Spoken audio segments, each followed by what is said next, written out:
നാമെങ്കിലും ഓർമ്മകൾക്കിന്നും ചെറുപ്പമല്ലേ. മിഴികളും മൊഴികളും മങ്ങിയാലും നമ്മൾ പാടെ മറക്കുമോ പോയ കാലം.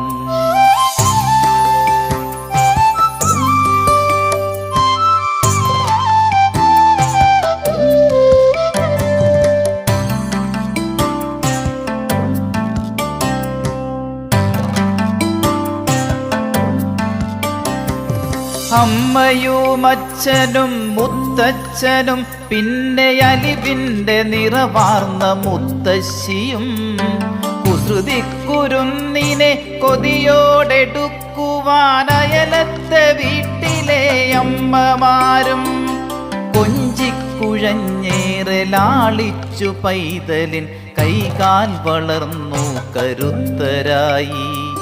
വെയിൽ